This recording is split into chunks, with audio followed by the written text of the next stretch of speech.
Baba ndinokutendai nekuda kweshoko renyu. Mataura kuupenyu hwedu. Takagadzikwa pamadziro kwete nekuda. Takashaiwa dzimwe nguva mari dzevanhu vangatiendesa kuchikoro. Takashaiwa vabatsiri vanogona kumira nesu. Mukuvimbika kwese ndakasangana nevarume vanga vasingade imba. Ndikasiwa ndine zita rekunzi Mvana. Kwete nekuti handina unhu hwakanaka, asi kune mhepo dzekumusha dzinosvikira pandiri. Asi mutsvene waJehovha wakatendeka wokururama, makarangarira Rahabhu, zita rikadzimwa rinonyadzisa. Baba ndiri kudhiklaya mazita anonyadzisa vakataurwa ngaadzimwe. Mhepo dzinovhuvhuta dzinosvikira pari dzekumusha ngadzishayiwe simba.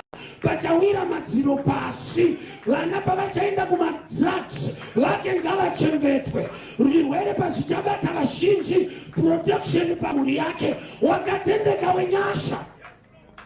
We thank you, Lord, in Jesus' name. Do it same. Kugariswa pajurawo uchifewe. Hii strategy vakadivisa masoja kujurawo. Kuzoti ngazvitange zvafa sina basa. Iyo pajurawo paura. Hii blockage yekuti mhepo painovhuvhuta ichida kuuya muguta inogamwana panoperera mhepo dzemusha wese. Ndokwawakati. Ari pamadziro mwanasikana. Why? Nokuti mudiwe muguta hadiwe. Chifeve cheguta. Haudziwe muguta wechifeve kudaro. Unongosenderwa panourayisa gara pamadziro. So aripo Mwari vakafunga kubatsira chifeve. Mwari vakafunga kuchiwanira nyasha. Ndokubva kwatumwa varume vakasvikira mumba kwake akavaviga mumba. Mambo akati buritsa vanhu vapinda. Akati yekuti varume vambouya ndiri kuiziva. But kuti vaenda kupa ndichaziva. Chimira ndikuratidza chimwe feve. Mambo ane power rekutuma masoja kusecha mumba maravo. Inda mambo angogutsikana nekunzi handisikuziva kwavari. Zvoreva kuti paangotanga kuchengeta zvaJehovha ane authority mumuromo wake, chaataura namambo unoteerera. Havasi kuferiwa mambo indwa vanhu vakauya kuzoparadza Zimbabwe vakasvikira kumba kwako. Iwo ukangoti kuna president handisiziva kuti vaenda kupi, unoti anongoti it's okay. Aiwa munosetwa mumba. Neumwe dzinosetwa. Kuti pamwe vapinde mumo. Why? Because vanhu vanofa. Imundi dzauya idzi. But Rahabhu akati handizivi kwavaenda. Zvikati it's okay. Nyasha kana dzava pamusoro pako, unotaurawo zvinonzwika. Unonzwiwa nemadzimambo anokosha anoera. Pane kuti usetwe unetswe, vanongoti kana atodaro musiye. Why? Nokuti chamwari chaamumba chinokuchengeta. But arita sekunge ari kuchengeta varuma, gamba ndiye akutochengeteka nekuvachengeta.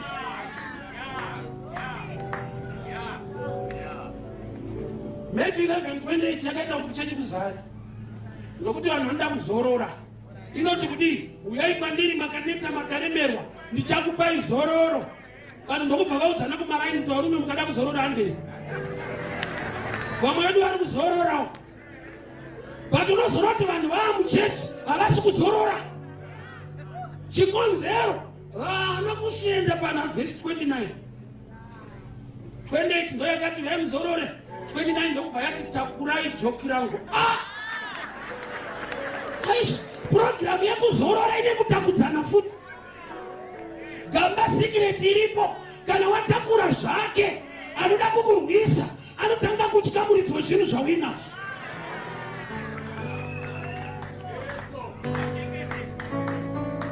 Unochengetwa nekuzvichengeta zvaJehovha. Haasi kuvaitira favor varuma. Nokuti dai yanga ari ari kuvaitira favor, maisetwa mumba mambo kubva rinachiterera chifeve. But nokuti ane zvaJehovha zvaarika. Zvanzi mambo anoti kana adaro izvozvo handei. Verse 15 ndokubva yati akavadzikisa newindow. Nokuti imba yake yanga iri pamadziro. Akavadzikisa newindow.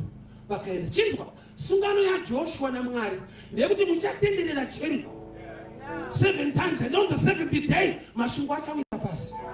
Rahabhu aita sungano naye, rangu rati ndopa aigara pacho. Hapakuna nguva yekutama nekutiza. But kune favor yekuti kana wachengeta zvaJehovha nemadziro anofanirwa kuziva kuti apaita krika pawira pasi, but pano pane nyasha dzaMwari, pane anoda kuchengetwa pano.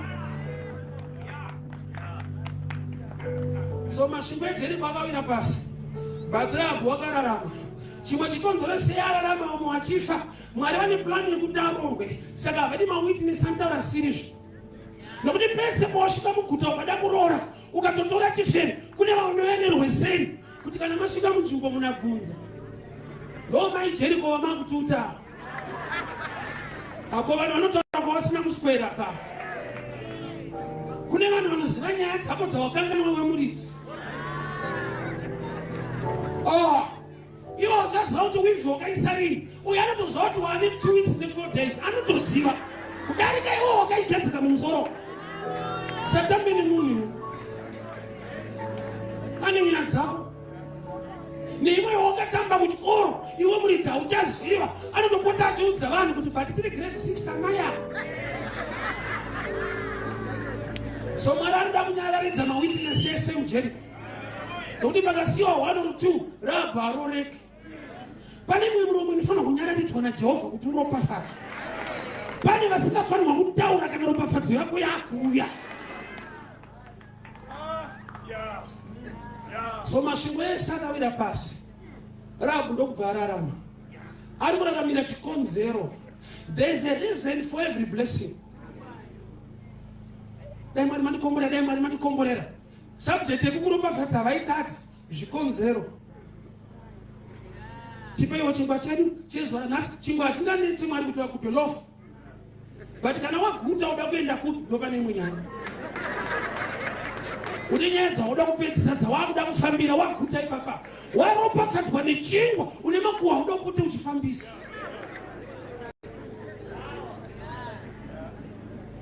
Hama dzangu zvinoita kugara pamadziro but zvinoita kusurviva uri panhu panoparara kana watakura nyasha dzedenga.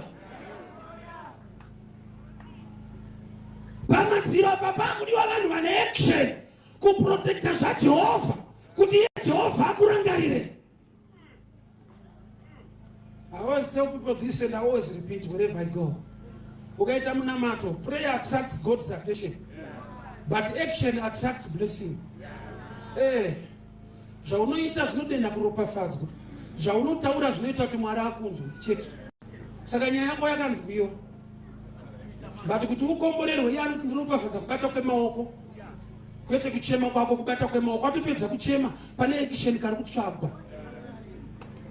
Zvamachema todii uri kuitei. Matthew 6:6 kana manyengetera pindai pakavanda muvharito Mwari anoona zvamunoita. Kwete achanzwa zvamunotaura, anoona achakuropafadzai. Iwe uchitaura iye achiona zviri kuitwa. Kwete zvauri kuitwa zvaunoita. Unoti Rahabhu paachengeta varume amumba vachitsvagwa mambo paauya next door yangonyarara ndonga vaenda vakati muchafira chechi iye hama dzenyu heredzi zvongoti chero muenzi auya maakungovika mumba muchivanzira mambo nyaya iyi muchafira zvechechi kusvika zvaakukutukisa nekukuvengesa wozoti kune kwataakuenda manje. Pane nguva yekuti haugamuchirike iwe uina Mwari. Mwari vati kudzidzisa kuimba naiwo kwete nevanhu. Maria paakabereka Jesu zvipo akapiwa nevanhu vabva kune imwe nyika, the wise men from the east. Vakati taona nyeredzi yake tiri kunyika kwedu, unotoveloka wanga vasipo. Aiwa vakamudza kuti shamwari kana vachiti nhumbu ndeyemweya uchapiwa mapampa nemweya. Kune vanhu wekuti chaJehovha uinacho ungatobatsirwa nevekure. Unoti aiva nyore nyaya. Nhumbu iri seyasikani kuti mweya. Uzoda tita mafuza, uda tita vana vadiki. Makoro kuti uchapiwa nemweya. Ende chakanakira mweya waMwari ruoko rwaJehovha runokupfupika. Vasina kuona nhumbu ndo vakauya nemapurezensi acho. Hama dzangu pamadziro vazhinji tiripo. Chatisafisa tiripo. Zvamwari zvacho zvikataura kuti ngatiitei, hatisi kuita.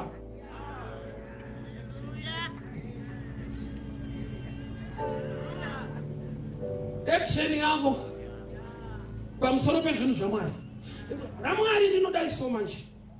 Unoti Moses pakati uraima kwa emission papa do ivhangeri rinonakidza nemangwa 2, 3 or 4 achangobva mukutenga 1 anozva kuti murume haana kudano ada kudzora kumashure mweya wepoverty.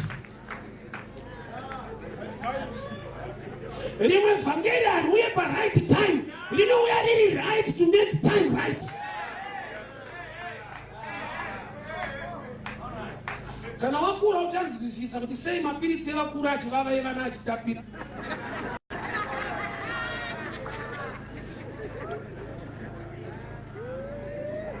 Hakusi kumakwa ndipemwe mike.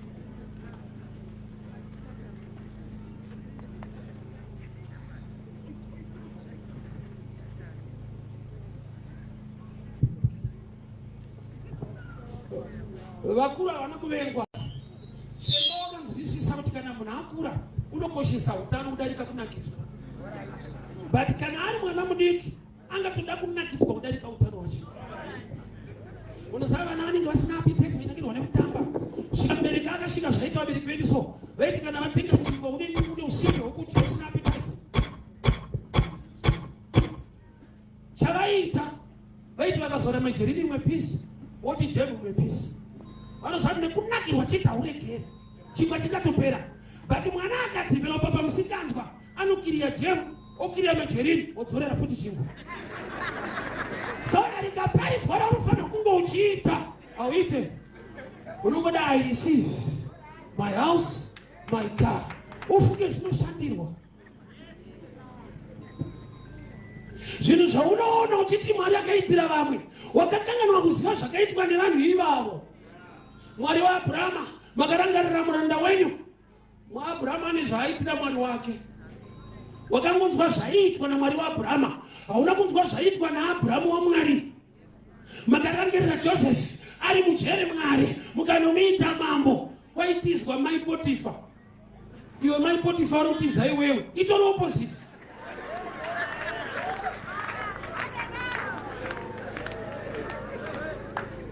Pane nguva yaBhaibheri parinoti Josefu ari mujeri Mwari vaiva naye. Anopinda neumvura nemumota humude unoda nosangana newe ku receive. Unoziva ukaparidzira Josefu vhangeri raPaul naSilas kuti na 12 usiku varumbidza vanamata magedhi akazungunika vakabuda unomukuvadza. Yake nyaya iri different. Problem ndeyekuti unoda kukopa nhingi. Paul naSilas vakaimba vanobuda before midnight. But kana ari Joseph 2 years same God. Mwari waJona akanyura vanonobuda naye. Peter akanyura anoti Ishe ndibatsire ndinonyura ndikafa. Handisi Jona ndini Peter hatina kufanana. Shadrach Meshach ini pane pandinodemba kuti akomana vamwe ndakafunda nawo masungiro akaita so. Vaishingirira vachiverenga wena. Indaitomaka ticha anokuti verenga. Chikurova ndoda asingarove. Wakurohwa nefuture unozomudaenda karohwa. Unorovesa vana, unorovesa adzimai. Imagine mukadzi wedofo, vana vedofo. Unorovesa vanhu vasina mhosva. Dai wakarohwa uri 1 zviri nani so. Wakuwadzisa wafana. Isu instead yekuverengawo kuti tive serious, tinzvenge shamu. Hataida production, taida defense, taivirikidza mashoti. Manje nhamo hivi nokavavirikidza mashoti inopinda. Takatambira side risiro. Rapu pane zvapinda mumba. Hama yangu kana chaMwari chaiswa mauri. Usatarisira vanhu kungombera nekufara. Kune madzimambo eJeriko anosimuka. So 2007 Mwari vandidana munoparidza kurodho. Taenda kuna first notsoka kubva kuwadzana. Manherega ega vanhu vaidya sadza itaura nyaya yako. Tamuona muBelvedere, tamuona paNational Sports, tamuona akutopinda showground. Ende vanhu vanoona kavaregere. Ende vachitaura zvavanofunga. Taste of time. Ari Mwari anopa shoko okunyima kwenyu. Munhu akamboti unoti Jehovha Jaire Mwari anopa iwe anokunyimirei. yaiva nguva ane chikonzero sei achidaro. Inzwa pane paunodanwa but wotarisa focus yako pa blessing, pa appreciation, otadza kutarisa nyasha. Saka pane paanombofamba nezvisingatendwe. David paunouraya bere neshumba hakuna anoombera kana kuimba. Iriski yako wega isina reward. But ndoma testimona wakugadzira kana wasangana na Goliath vanhu vozoimba wakashanda kusingaimbwe. Joseph akatanga arabangira hope dzavamwe vasungwa vasingabhadhare, vasina chavanomupa, fellow prisoners. Kusvika azorabangira dzamambo kune kunobviwa. Iwe unongoti kuti handidi zvokushandiswa, handidi kuitiswa. Mukore uno kungoitiswa so. Kune kunobviwa. Rahabu kana zvamwari zvauya, usangoti vanhu vanoti it's okay, ya breakthrough musiyeni. Satana aikunetsa usati waroorwa, ndiye ari kunetsa futi marriage. Anongoimprova. Ndainetsa kuti usaroorwa, waroorwa akanokwenya madhimoni anonetsa kumarriage. Kuti ngaacheme arimo. Saka machemero ako asi munhu wepanze ndiye mukati. Usati ndaone kuona ningunoti asi baba ningi munondishura, ko machemero awo anawo. Wakaimprova kuchema. Aikunetsa urirova, ndiye anokushandisa mahara wapabasa pacho. Apete maoko. Zvamufundisi musiyei. Life inooma uchifundisi chiripo. Rahabu zvekwamwari zvikapinda mauri, mambo kwete munhuwo zvake, mambo ndiye anoti ndakuenda ndega kuchifeve ichochi ichi. Shamwari vanhu ngavabuda. But iye anoti handiziva kwavaenda nako. Anovanzira mambo, anochengeta zvamwari at the extent yekuriska life nokuti itirizo kuchengeta magandanga enyika. But nokuti une chaanoziva, zviri nani kumira naJehovha pane kumira nevanhu panyika. Umambo hwepanyika hunoparara, hwaJehovha hunogara nekusingaperi. Varume mukandiseka ndaramba zvipano nakuita zvedenga. Akasvinurira shoko rake, haridzokere kwaari risina kuzadzikisa chaaritumira. So vaitaura tamuona achifamba, apa taakudhiraivha vakamira futi kutaura kwacho. Vanhu havafani kumira. Furira mberi, tamuona achidhiraivha, tamuona zvinenge hazvichaita. Vachiri kuona but vakamira nyaya. Nepamba pataigara kuwadzana vakanzi muroja wenyu ndofunga hadzisikuita mushe. Kana riri bhaibheri apenga naro. Vakati aiwa anogara kuraini rekuseri. Mwari aropa sadza rabva aroorwa. Unonzwa kuti aigara pedu chaipo, pedu. Iye aigara pedu isusu. Vanodada newe vanhu. Wabuda kumTV Mwari aropa sadza. Vakatopikiswa notonzwa wafona kuti vari kuramba kuti waigara pano. Koma irambawo kai.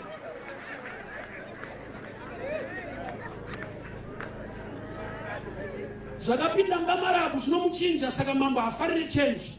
Anofarira life iri ordinary. Haadi kuti usimuke. Pese paunoita usina basa havakunetse.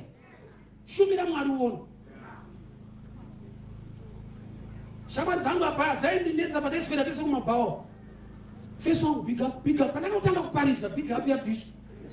Indaro. Zvakatanga rini? Ndikati I just said the dreams, andozvinoita vanopenga anenge akurota.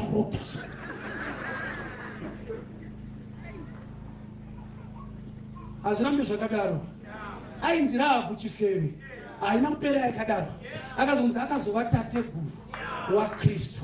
Akabva muchifeve akaenda mukuremekedzwa. There is a shift inoitwa naMwari.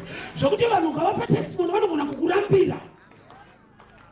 Ozakuti kuropafadza kwaMwari nekuita kwake, kwekuti panotoda kutoburitsa evidence kana mapepa chaiwo kuti shuwa chini changu ichi. Because ivo vanoziva kuti hazviite. Saka shoko rinoti zvisingabviri kuvanhu, kuna Jehovha zvinobvira. hauna kugadzikwa pamadziro by choice, uri victim yekuti hondo ikauya inotanga newe, mhepo ikavhuvhuta inoperera pauri, but favor yakaitwa naMwari uri ikoko kunoparara vanhu, ndokwakasvikira nyasha. Ruti mumunda vainhonga zvakasara vari kumashure kwemunda, so gamba muridzi wemunda paanouya hauye nekumberi, anosvikira funde kumashure, urati kumashure enge atoo first party. Saka akakasika kuonekwa. Setup yepanyika haisi setup yekudenga. Pavanokudzikisira Mwari anoda zvakazvidzika zvacho kuti azvisimudze. So there are times yekuti ukatarisa pamadziro pauri unongoti hatina kwatichaenda, tingaitei honai patiri, nemumusha macho havatide, ndiri reject muno muJericho, but Mwari kana afunga kukuwanira nyasha uri pamadziro ipapo, ende patonzi pachawira pasi kana Joshua aimba nekurumbidza nevanhu, madziro aka-understanda covenant. He is a covenant keeping God. Vanokumukira variko, vamwe vachiwa kuright vamwe kuleft, but hondo ngaizive kuti apa pane sungano yaJehovha, vanhu ngavaite zvavanoita, but imba yaRahabhu. So haana kuchinja foundation, haana kuchinja pekugara, akachinja magariro ari ipapa paNoa. Saka pamwe pacho Mwari haakupe maresults A level, anokupa life graduate uri dofu. Shida nonzoti hada kuti nipira ndofunga akazonyora. I remember taenda kupati yekuchikoro, hanzi rinini nekudii, wakafunda vese munonotandara so. Chinhu chendakati discover kuti hachiche kufara, kuda kusecha noti waapapi. Mutamba nemunhu. Vamwe vabudirira zvavo kuti munhu wese ngauye. Pane pachida kusecha kuti dzaita usachikoro onaka. Saka vakazviita 2-3 years tichienda ikoko. Kana vakuronga vaiti nhingi unotakura Simon, nhingi unotakura, mune muchitakura kunge rudo. Muchitengerwa mugrupu, so vasina transport mirai paNASA. Taivanuka tiri paNASA ipapo. Tikure pamadziro manje kana Jehovha afunga kushaina navo. Rimwe gore kwaendwa zvikanzi vasina transport, tiraivori kutorwa nani, ndandikudawo wekutorawo.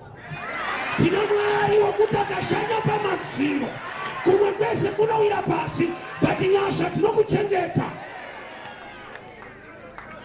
Kadi ndinoda totakura wangu. Sikazonyora wamwe, asi wakazonyora futi. Kote zino takafoira ka. Ndikati handina kunyora. Pane rakatonyorwa kudhara anosimudza marombe iripo.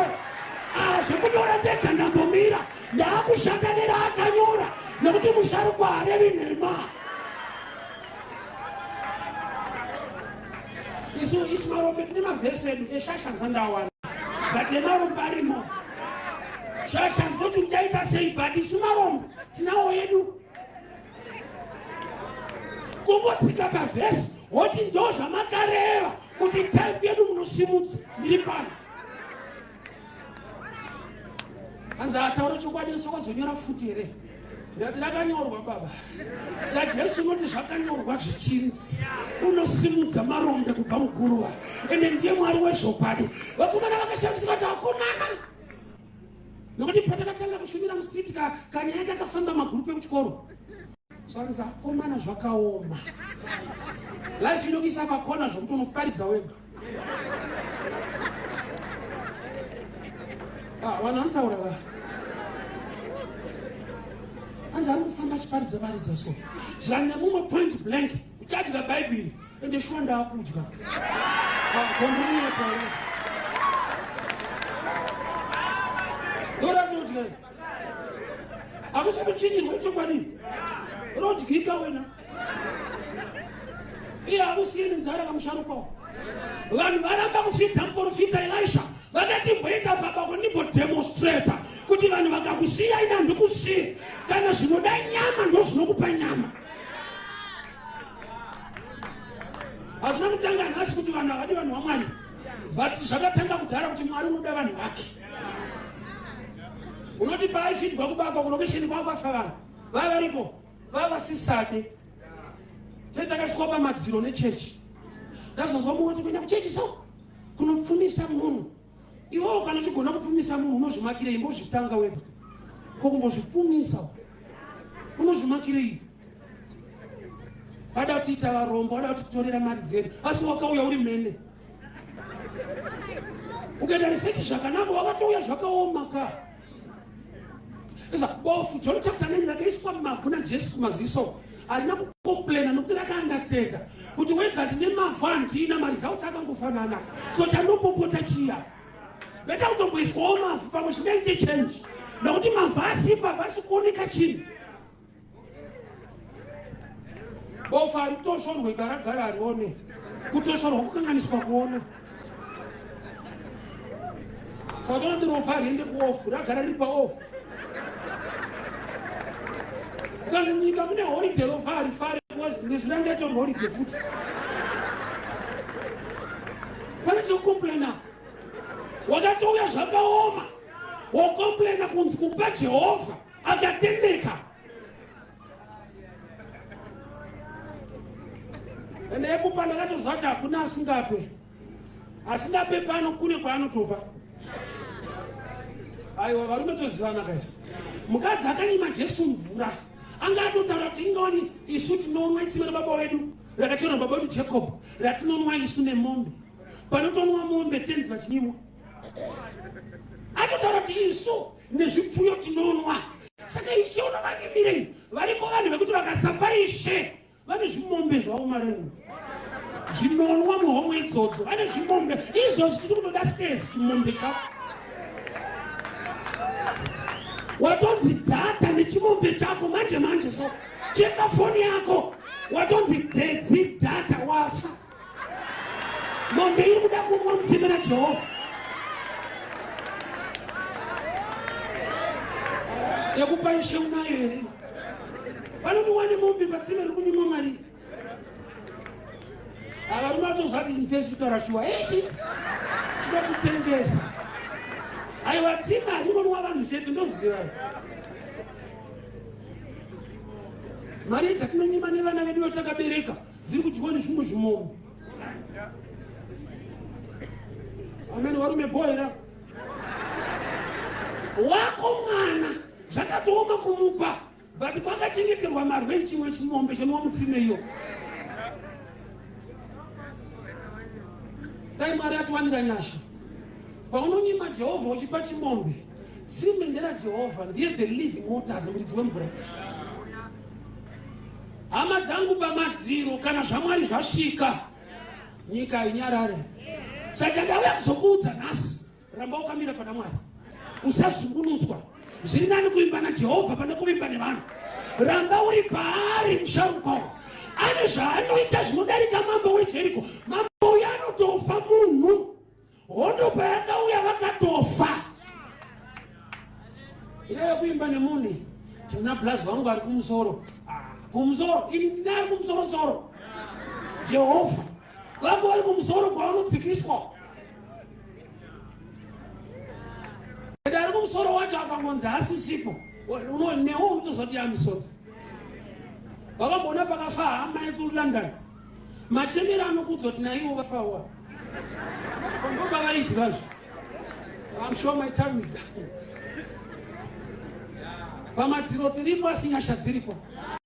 Saka usanetse kuti pauri papa unoenda kupi? Jehovha vandirege ndakadaro. Ndichashumira Mwari ndiri pamadziro. Bhutsu dzisipo, panaishumira ndaikumbira mapushi. Rimwe dhea ndauya zoparidza kuna first, mukomana anga abva nemapushi ake. Aiwanzondipa. Shoko winaro mapushi aenda. Satambi nemweya china.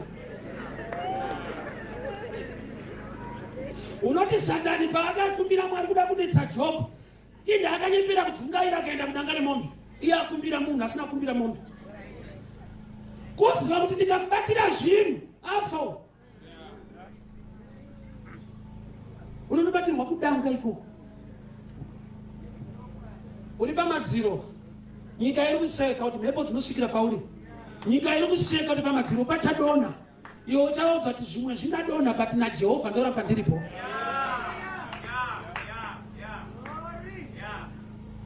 Kusapikiswa isaini yekuti hausi kuita chaizvo zvinochinja life.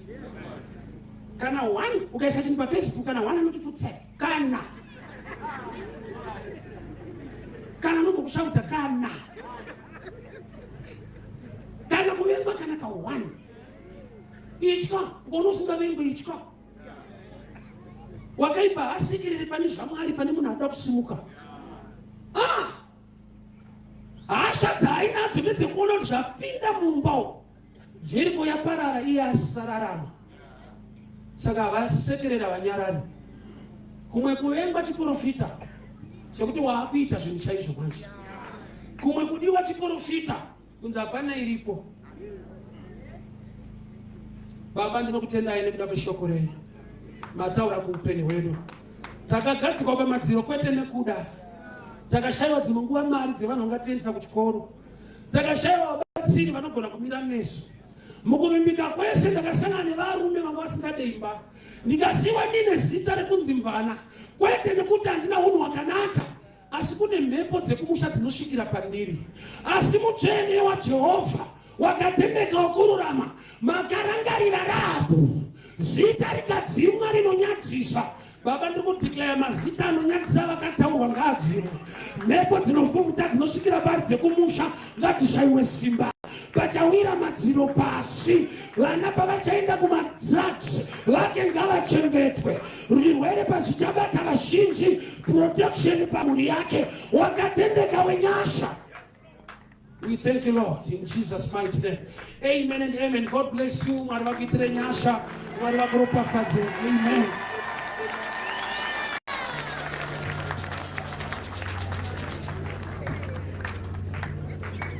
Tisimuke hama dzangu tichiombera maoko kutenda kuna Jehovha. Vanokwanisa kupururudza. Hallelujah, hallelujah, hallelujah, hallelujah, hallelujah, hallelujah, hallelujah.